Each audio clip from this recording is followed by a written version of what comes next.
Next level पे आ रहे हैं। नेक्स्ट लेवल हमारा टॉपिक जो है वो है टाइप ऑफ केमिकल रिएक्शन। देखिए टाइप ऑफ केमिकल रिएक्शन जो होती है, इस पे आप आपका एक चीज़ का ध्यान रखना, बहुत ईजी है टॉपिक, लेकिन आपको एक चीज़ का ध्यान रखना है और वो चीज़ ये है कि इसको कई बार इसका जो नाम होता है उनको कंफ्यूज किया जाता है।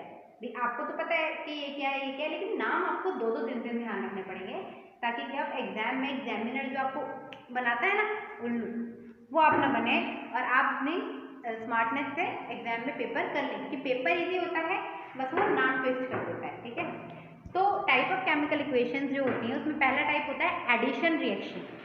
इसको हम कॉम्बिनेशन रिएक्शन भी बोलते हैं। देखिए एडिशन या कॉम्बिनेशन, तो नाम से पता चल रहा है कॉम्बिनेशन में भी ऐड होगा, कंबाइन होगा यानी ऐड होगा, और एडिशन में भी ऐड होगा।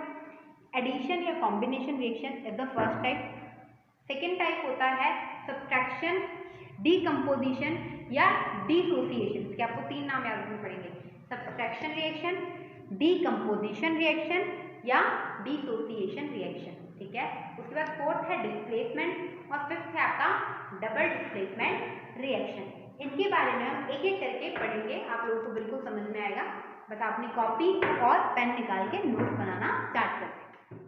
तो इसमें हमारा पहला टॉपिक है कॉम्बिनेशन रिएक्शन। देखिए आप लोगों को अगर फॉर्मूले बनाने नहीं आते हैं तो इसके लिए मान लीजिए केमिस्ट्री हम लोग पढ़ने जा रहे हैं, तो आपको फॉर्मूले अगर बनाने नहीं आ रहे हैं तो इसके लिए मैं आपको how to make formulas and chemical equation, इसके ऊपर एक वीडियो अलग से बना दूंगी। अभी हम लोग इस टॉपिक से रिलेटेड बात कर रहे हैं। सबसे पहले कॉम्बिनेशन रिएक्शन। कॉम्बिनेशन रिएक्शन, देखिए कॉम्बिनेशन रिएक्शन का दूसरा नाम आपको याद रखना है, मैंने आपको बोला था विच इज एडिशन रिएक्शन। देखिए ये जो रिएक्शन है इनके नाम आपको ध्यान रखने, क्योंकि एग्जामिनर इनमें आपको उड़ा देता है। ठीक है ना, एग्जाम में फिर आप लोगों को याद नहीं आता कि भाई कॉम्बिनेशन था क्या था, कि एडिशन आ गया तो कॉम्बिनेशन बोल सकते हैं, तो इसलिए ध्यान रखना। अब देखिए इसको हम एक एग्जाम्पल से समझेंगे कॉम्बिनेशन रिएक्शन को। हुआ क्या कि एक क्लास थी, उसमें एक बच्चा था जिसका नाम आप मान लीजिए अमित था, है ना। तो अमित जब क्लास में रहता था तो उसी टाइम एक नया बच्चा आया बबलू। ठीक है, तो जो नया बच्चा बबलू आया उसकी और अमित की आपस में क्या हो गई, फ्रेंडशिप हो गई। क्या हो गई, फ्रेंडशिप। ये अमित ये बबलू। ठीक है, जब ये बबलू क्लास के अंदर एंटर किया तो एंटर करने के बाद क्या हो गया, दोनों की फ्रेंडशिप हो गई और दोनों एक साथ क्या होने लग गए, बैठने लग गए। तो उसी तरीके से कॉम्बिनेशन रिएक्शन में क्या होता है, दो या दो से ज्यादा एटम और मॉलिक्यूल आपस में क्या करते हैं, कंबाइन करते हैं, और कंबाइन करके ये एक नया सब्सटेंस बनाते हैं। इस टाइप के रिएक्शन को हम कहते हैं कॉम्बिनेशन रिएक्शन। इधर आप बोर्ड पे देखिएगा, मान लीजिए ये हमारा अमित, दूसरा ये रहा हमारा बबलू। दोनों ने क्या किया, आपस में दोस्ती कर ली, अलग अलग थे वे, एक दूसरे स्कूल का था एक दूसरे स्कूल का था, बट ये जब आया यहाँ पे तो इन्होंने दोस्ती कर ली और ये क्या बन गया, ए बी, और दोनों एक साथ बैठने लग गए। ठीक है, तो इसी को कहते हैं हम कॉम्बिनेशन रिएक्शन और एडिशन रिएक्शन। अब देखिए यहाँ पे आपको हमेशा जब भी आप लिखेंगे आपको यहाँ पे एग्जाम्पल लिखना कंपल्सरी है, बिकॉज अगर आप एग्जाम में डेफिनेशन लिख के आते हैं और आपने क्या किया, आपने एग्जाम्पल खा लिया, तो आप लोगों को बहुत भूख लगती है ना, तो आप लोग खा लेते हैं जल्दी, है ना। तो अगर आपने एग्जाम्पल खा लिया तो एग्जामिनर भी आपके नंबर क्या करेगा, वो भी खा जाएगा। ठीक है ना, तो एग्जाम्पल हमेशा आपको लिख के आना है। केमिस्ट्री के जितने भी चैप्टर अपने 10th में आने हैं एग्जाम्पल हमेशा याद होना चाहिए, चाहे आप एक ही एग्जाम्पल को कई जगह यूज कर सकते हैं। ठीक, तो आपको जो जो एग्जाम्पल मैं बताऊंगी मैक्सिमम मैं कोशिश करूंगी कि आपको वही एग्जाम्पल बताऊं जो पहले भी यूज हो चुके हैं, ताकि आपको कम एग्जाम्पल याद करने पड़े। ठीक है, अब यहाँ पे देखिए ये था कार्बन, ये था ऑक्सीजन, इन दोनों ने क्या कर लिया, दोस्ती कर ली, और दोस्ती करके क्या बन गए, CO2 बन गए। इस रिएक्शन को हम बोलते हैं कॉम्बिनेशन रिएक्शन। देखिए when, एक बार आप डेफिनेशन भी देख लीजिएगा, when two or more than two different atom or group of atom, वो एटम भी हो सकते हैं और ग्रुप ऑफ एटम भी हो सकते हैं। जब दो या दो से ज्यादा एटम और ग्रुप ऑफ एटम क्या करते हैं, कंबाइन करते हैं to form a single new substance. देखिए दोनों मिलके हमने क्या बना लिया, एक सिंगल न्यू सब्सटेंस बना लिया। ठीक है, तो जब दो या दो से ज्यादा एटम और मॉलिक्यूल मिलके क्या करते हैं, एक सिंगल न्यू सब्सटेंस बनाते हैं, तो इस टाइप के रिएक्शन को हम बोलते हैं एडिशन और कॉम्बिनेशन रिएक्शन। ठीक है, आज हमारा नेक्स्ट टॉपिक है डीकम्पोजिशन रिएक्शन। देखिए इसी रिएक्शन को हम बोलते हैं सब्सट्रैक्शन रिएक्शन डीकम्पोजिशन रिएक्शन और डिसोसिएशन रिएक्शन। देखिएगा इस रिएक्शन में क्या होता है, वही हमारा पहले वाला एग्जाम्पल। ये सारी रिएक्शंस आपको एक ही एग्जाम्पल से समझ में आ जाएंगी। यहाँ पे क्या थे, दो दोस्त थे अमित और बबलू, जिनकी क्या हो गई थी, फ्रेंडशिप हो गई थी, यानी दोनों कैसे बैठते, साथ साथ बैठते थे। फिर जब वो साथ साथ बैठते थे तो बीच में क्या हुआ, एक दिन एग्जाम हो गए और एग्जाम में क्या हुआ, अमित के नंबर ज़्यादा आ गए। तो अमित के नंबर ज़्यादा आ गए तो क्या हुआ, बबलू को उससे प्रॉब्लम हो गई। तो यहाँ पे क्या हो गया, दोनों में क्या हुआ, लड़ाई हो गई। अब लड़ाई हो गई तो दोनों साथ साथ बैठेंगे क्या बैठेंगे, अलग अलग बैठेंगे। तो यहाँ पे अमित और बबलू क्या हो गए, अलग अलग हो गए। इसी तरीके से इधर देखिए, ये दोनों साथ साथ थे ए बी, अब यहाँ क्या हुआ, दोनों अलग अलग हो गए। ठीक है, अब होता क्या है, जब सब्सट्रैक्शन या डीकम्पोजिशन रिएक्शन होती है तो इसमें होता क्या है, इसके अंदर एक सिंगल सब्सटेंस होता है, एक सिंगल सब्सटेंस होगा। उस सिंगल सब्सटेंस को क्या होता है, दो या दो से ज्यादा डिफरेंट सब्सटेंस के अंदर क्या हो जाता है, डिवाइड हो जाता है। जैसे इन दोनों की लड़ाई होगी ना, इसी तरीके से एक सिंगल सब्सटेंस होता है ऐसा, और वो क्या हो जाता है, दो अलग अलग सब्सटेंस के अंदर क्या हो जाता है, डिवाइड हो जाता है। इस टाइप की रिएक्शन को हम बोलते हैं डिसोसिएशन, डीकम्पोजिशन या सब्सट्रैक्शन रिएक्शन। देखिएगा, इसमें डेफिनेशन देखिएगा, the reaction in which a single substance break into two और more than two substance, then this type of reaction is called decomposition reaction. देखिए यहाँ पे मैंने आपको पहले भी बोला है, अगर आपने एग्जाम्पल खाया तो आपके जो मास्टर जी है ना, वो आपका क्या कर जाएंगे, आपके मार्क्स का जाएंगे, इसलिए एग्जाम्पल लिखना कंपल्सरी है। तो एग्जाम्पल हम क्या याद करेंगे, जब देखिएगा, देखिए एग्जाम्पल जो है हम कंटिन्यू एक दो ही लेंगे। यहाँ पे आप देखिएगा हुआ क्या, हमने CaCO3 का एग्जाम्पल लिया है। देखिए कभी भी आपको ऐसा लगे कि किसी सब्सटेंस में अगर गैस आपको दिख रही है, क्या गैस, कोई भी गैस, देखिए गैस आप लोगों को थोड़ा पता होगा, ऑक्सीजन गैस होती है, नाइट्रोजन गैस होती है, ज्यादातर CO2 गैस होती है, कार्बन डाइऑक्साइड, क्या है ये गैस, CO2 इसका फॉर्मूला होता है। तो ये भी एक गैस होती है। तो जब भी आपको कभी भी गैस दिख जाए तो हीट देके आप गैस को अलग कर सकते हैं। ठीक है, तो यहाँ पे देखिएगा CaCO3 कैल्शियम कार्बोनेट था, जब हमने इसको क्या किया, हीट देके गर्म किया तो हीट देने पर क्या बन गया, ये CaO प्लस CO2, इन दोनों में क्या हो गया, डिवाइड हो गया। क्यों, क्योंकि हमने हीट दी। तो देखो CaCO3, आपको CO2 गैस दिख रही है ना, CO2 गैस को क्या कर दो, उड़ा दो। ठीक है, यहाँ मैंने CO2 गैस को क्या कर दिया, उड़ा दिया। देखिए ये जो साइन है ना आपका, दिस साइन शोज कि गैस जो है ये निकल रही है। ठीक है, तो यहाँ पे CO2 गैस रिलीज हो गई, बचा क्या, CaCO2 तो गई, तो CaO कैल्शियम ऑक्साइड बचा। ठीक है, इसका नाम क्या होगा, Ca जो होता है ये किसका सिंबल है, कैल्शियम का। और कल ही मैंने आपको बताया था, देखो अगर आपको फॉर्मूले नहीं आते, आप 9th में अच्छे से पढ़ के नहीं आए हैं, कोई प्रॉब्लम नहीं है, मैं आपके 1 या 2 दिन के अंदर हाउ टू मेक फॉर्मूलाज जो है ये वाली वीडियो अपलोड कर दूंगी, तो आप इसको चेक कर लेना। ठीक है, अभी हम लोग इस वीडियो में मैं नहीं बता सकती हूँ, आप चेक कर लेना उस वीडियो को। अब यहाँ पे आप देखना CaCO3, इसका नाम है कैल्शियम, इसका नाम है, ये क्या है, कार्बोनेट, इसको बोलते हैं कैल्शियम कार्बोनेट। यहाँ पे CaO, देखिए जब भी कोई चीज ऑक्सीजन से जुड़ती है तो हम उसको बोलते हैं ऑक्साइड, क्या बोलते हैं, ऑक्साइड। ठीक है, तो यहाँ पे आगे वाला क्या है, कैल्शियम, तो इसका नाम बन जाएगा कैल्शियम ऑक्साइड। और ये क्या है, कार्बन डाइऑक्साइड, इसका नाम तो आपको पता होगा, तो कार्बन डाइऑक्साइड। डाई इसलिए लगाया क्योंकि दो ऑक्सीजन, तो डाइऑक्साइड। ठीक है ना, तो इस तरीके से यहाँ पे क्या हुआ, डिसोसिएशन हुआ या सब्सट्रैक्शन हुआ। यहाँ पे एक ही सिंगल कंपाउंड था CaCO3, वो क्या हो गया, टूट गया, अलग अलग हो गए दोनों। ठीक, तो यहाँ पे डीकम्पोजिशन हुआ। स्टार्ट कर रहे हैं नया topic which is displacement reaction. देखिए डिस्प्लेसमेंट में यहाँ आपके एक प्लेस आ रहा है, तो यहाँ पे क्या होगा, प्लेस चेंज होंगे। ठीक है, इसका ध्यान रखेंगे। अब पहले हम वही एग्जाम्पल से समझेंगे, फिर हम रिएक्शन देखेंगे। देखिए क्या होता है, यहाँ पे दो फ्रेंड्स हैं अपने, अमित और बबलू, शुरू से ये चल रहा है, इन दोनों की अच्छी खासी फ्रेंडशिप है। इन दोनों की फ्रेंडशिप के बीच में क्या हुआ, यहाँ पे एक नया लड़का है चंदू। तो चंदू क्या है, थोड़ा चंदू ने क्या किया, इसको तो दिया एक लात खींच के, इसको बबलू को बोला चल तू निकल, बबलू को हटा दिया और अमित के साथ खुद बैठ गए। ए और सी, अमित और चंदू, ये दोनों ने क्या किया, बबलू थोड़ा कमजोर था, बबलू को तो निकाल दिया किसने, चंदू ने, और अमित के साथ फ्रेंडशिप कर ली और अमित और चंदू एक साथ बैठने लग गए और यहाँ पे अपना बबलू अकेला हो गया।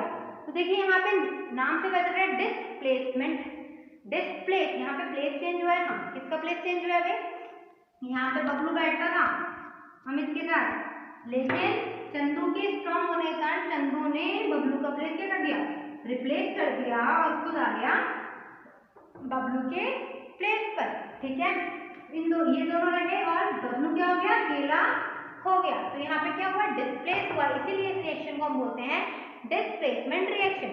अच्छा, इसमें एक चीज ध्यान रखने वाली है, वो चीज ये है कि यहाँ पे हमेशा ज्यादा रिएक्टिव एलिमेंट, जैसे मैंने कहा ना स्ट्रॉन्ग, चंदू क्या था यहाँ पे, स्ट्रॉन्ग था, तो यहाँ पे हमेशा मोर रिएक्टिव एलिमेंट, रिएक्टिव भी बोलते हैं स्ट्रॉन्ग को, यहाँ पे हम रिएक्टिव बोलेंगे।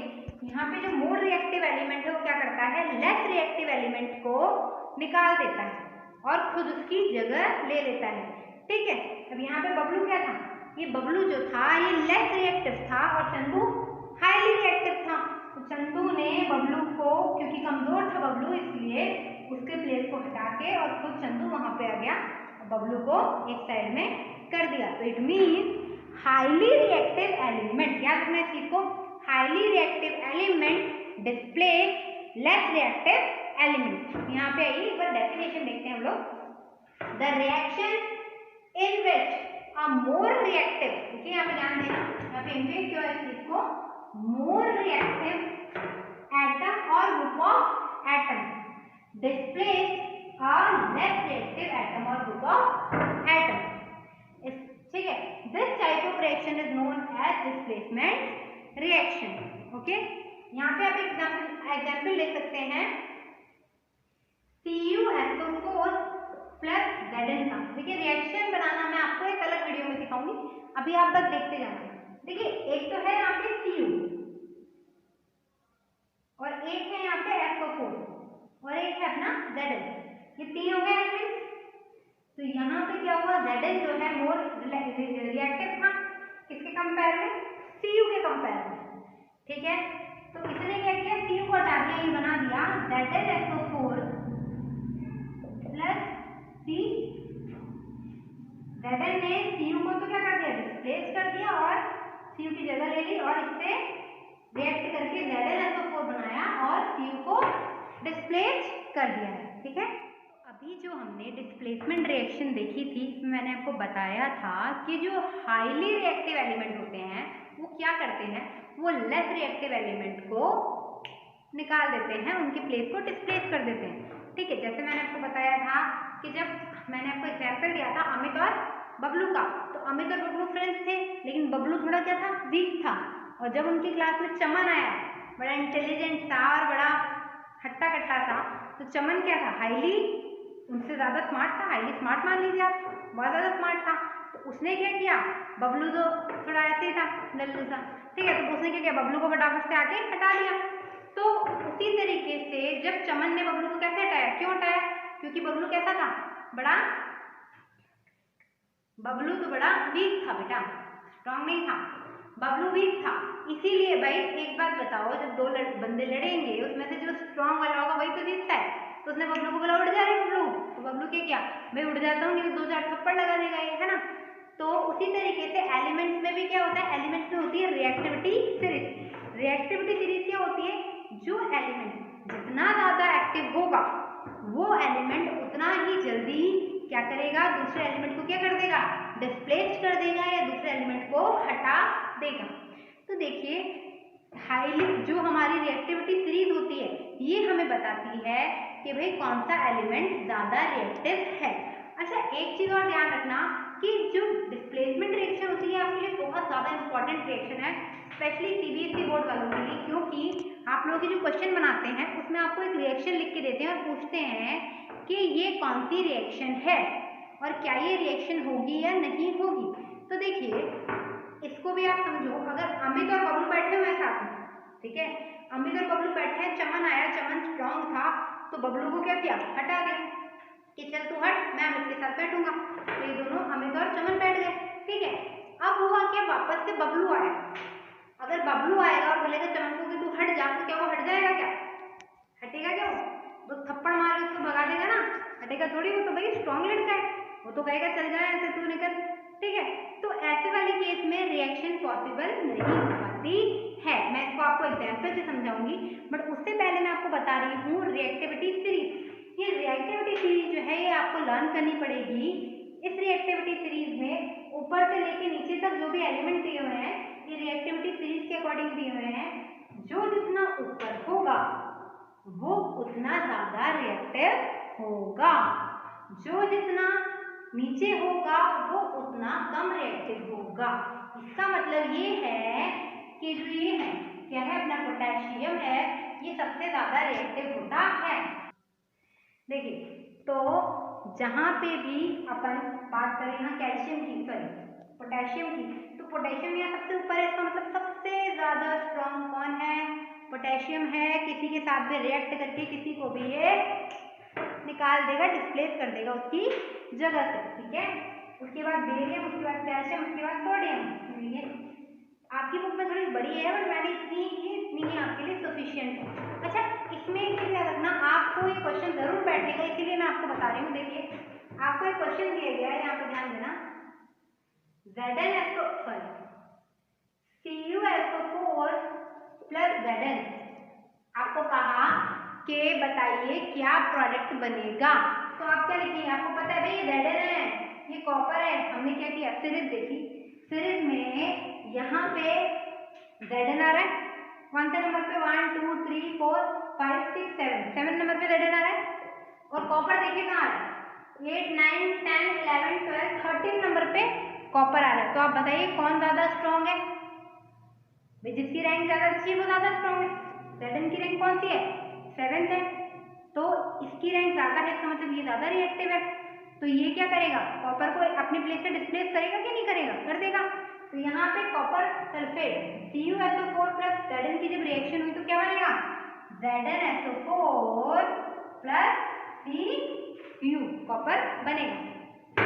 आगे बढ़ना, देखिए इस Zn ने क्या, इस कॉपर को क्या कर दिया बेटा, ये स्ट्रॉन्ग बालक है।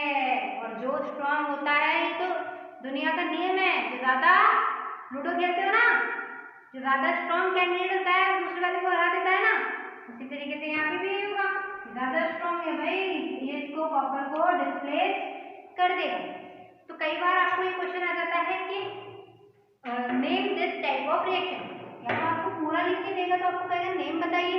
तो आपने देखा भाई Zn ने कॉपर को डिस्प्लेस कर दिया, तो आप लिख देंगे कि भाई ये डिस्प्लेसमेंट रिएक्शन है। और कई बार आपको ऐसे दे देगा, तो आप क्या लिखेंगे, आप ऐसे लिख देंगे ZnSO4 प्लस Cu। इसका मतलब हमारा जो प्रोडक्ट बनेगा वो क्या बनेगा, ZnSO4 बनेगा।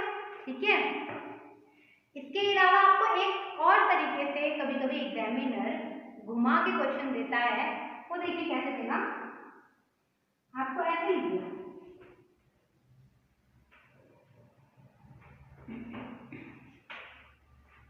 देखिए अब यहाँ दो दोस्त कौन से हैं, ZnSO4 और Cu। तो Cu आया, बोला Zn को चल भाई हट अपनी जगह से। क्या Cu Zn को अपनी जगह से हटा पाएगा, क्या नहीं हटा सकता, क्योंकि Cu क्या है भाई, Zn की रैंक तो कौन सी थी, नहीं 7th, Cu की रैंक कौन सी थी, 13। इसका मतलब Cu तो कमजोर बच्चा था। अब कमजोर बालक कभी भी स्ट्रॉन्ग को हटा नहीं सकता है। तो यहाँ पे रिएक्शन पॉसिबल होगी क्या, ये रिएक्शन पॉसिबल ना होगी, नहीं हो सकती है, ये रिएक्शन नहीं होगी, क्योंकि यहाँ ZnSO4 जो है ये स्ट्रॉन्ग कॉम्बिनेशन में है। ये Zn है, यहाँ पे Zn को हटाने की कोशिश करेगा, Zn हटेगा नहीं क्योंकि स्ट्रॉन्ग है। ठीक है, ये लेस रिएक्टिव है। यहाँ पे अपन स्ट्रॉन्ग की, मैं बार बार स्ट्रॉन्ग बोल रही हूँ, बाकी यहाँ पे हमारे यहाँ पे जो केमिस्ट्री में होता है वो होता है रिएक्टिव, हाईली रिएक्टिव और लेस रिएक्टिव। जो हाईली रिएक्टिव है वो किसी को भी हटा सकता है, लेकिन लेस रिएक्टिव हटा नहीं सकता है। ठीक है, हाँ, तो अब हम नेक्स्ट टॉपिक जो पढ़ रहे हैं वो है डबल डिस्प्लेसमेंट रिएक्शन। मैंने आपको डिस्प्लेसमेंट रिएक्शन के बारे में बताया था। अब हम नेक्स्ट टॉपिक ले रहे हैं डबल डिस्प्लेसमेंट। देखिए नाम से समझिए रिएक्शंस को, डबल डिस्प्लेसमेंट यानी यहाँ पे डिस्प्लेसमेंट हो रहा है वो भी डबल बार, तो इसे हम बोलते हैं डबल डिस्प्लेसमेंट रिएक्शन। इसको बड़ा ही इजीली है, मतलब बहुत ही इजी है, इसको इजीली समझते हैं बहुत ही। यहाँ पे मान लीजिए दो कपल्स हैं, दो कपल्स हैं, तो क्या हुआ, दो अलग अलग कपल्स हैं। हाँ, अब आप नाम ले लीजिए कुछ भी, मान लीजिए ए बी, ए बॉयफ्रेंड है, बी गर्लफ्रेंड है, ठीक है। और दूसरा कपल है सी डी, सी क्या है बॉयफ्रेंड और डी क्या है गर्लफ्रेंड। याद रखना आगे वाले जो होते हैं उनको आप सेम मान लो, जैसे कि आगे वाला कौन है ए और बी, तो ए क्या है बॉयफ्रेंड, बी क्या है गर्लफ्रेंड, ऐसे ही सी क्या है बॉयफ्रेंड और डी क्या है गर्लफ्रेंड, ठीक है।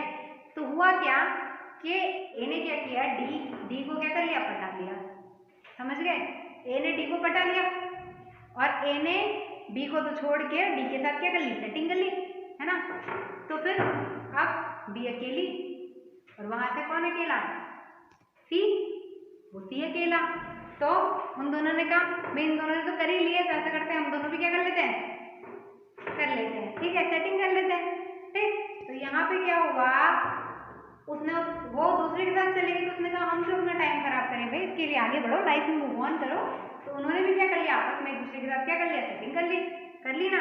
इधर देखिए इसको, यहाँ पे देखिए ए कौन है, देखिए ए ये है, इसको हमने बोला बॉयफ्रेंड, बी कौन है अपनी गर्लफ्रेंड, यहाँ पे सी कौन है बॉयफ्रेंड, डी कौन है गर्लफ्रेंड। देखिए जो भी आप ए को मानेंगे ना वही आप इसमें आगे वाले को मानेंगे, ठीक है, पूरा समझ आई, ठीक। तो क्योंकि आगे वाला हमेशा पीछे वाले के साथ रिएक्ट करेगा, ठीक जाएगा। तो यहाँ पे क्या हुआ कि ए ने किसको बता लिया, इसकी गर्लफ्रेंड को गर्लफ्रेंड ये थी ना, तो ए ने किसके साथ रिएक्ट कर लिया, डी के साथ। तो फिर बी बोली डी को कि भाई हम क्यों अकेले रहे, हम भी मूव ऑन करते हैं। तो इसने इसके साथ बातचीत कर ली, ठीक है। तो यहाँ पे क्या बन गया, ए डी और सी बी, आगे बात समझ में, ठीक है। तो यहाँ पे ए ने इसका आगे वाला इसके पीछे वाले को लेके निकल लिया और इसका आगे वाला क्या कर रहा है, इसके पीछे वाले को लेके निकल रहा है। इस तरीके से यहाँ पे देखिए डिस्प्लेसमेंट हुआ है, और वो भी कितनी बार, 2 बार डिस्प्लेसमेंट हुआ है। तो इसीलिए इस रिएक्शन को हम बोलते हैं डबल डिस्प्लेसमेंट रिएक्शन। देखिए इसको एक एग्जांपल देख लीजिए ना, कॉपर सल्फेट है CuSO4, यहाँ पे है NaOH, ठीक। हमने इसको डिवाइड किया, Cu अलग SO4 अलग, इसको डिवाइड किया Na अलग 2Na अलग और 2OH अलग, अलग अलग कर दो, आगे वाले को अलग कर दो, पीछे वाले को अलग कर दो, यहाँ पे आगे वाले को अलग कर दो और पीछे वाले को अलग कर दो। अब इसका आगे वाला किसके साथ जाएगा, इसके पीछे वाले के साथ जाएगा, समझ आ रही बात।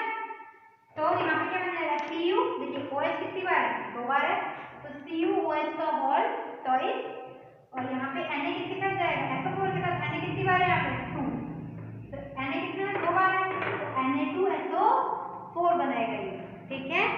आ रही बात में। इस रिएक्शन को हम एक बार और समझने देख लीजिए, डेफिनेशन देखिए, in this type of reaction both the atoms और ग्रुप ऑफ एटम, लिख लेना आप, मैं भूल गई हूँ, एटम और group of atom react and displace each other, react करते हैं और क्या करते हैं, एक दूसरे को डिस्प्लेस कर देते हैं। This type of reaction is called double displacement reaction. 2 bar displacement हो गया ना, उसकी सेटिंग उसके पास एक बार, फिर दूसरे वाले के साथ दूसरी बार, तो ये क्या हो गया, आपका डबल डिस्प्लेसमेंट रिएक्शन हो गया। आगे बात समझ में। अच्छा सुनिए 1 मिनट, ये जो एग्जाम्पल है ना मुझे मजबूरी में देना पड़ा है, कहीं आप ये सोचो कि मैम ने ये बोल दिया, ये कुछ अभी यहाँ पर 10th है, बोर्ड पढ़ाई करनी है, फालतू की चीजों पर ध्यान नहीं देना है। आगे बात समझ में, चलिए ओके।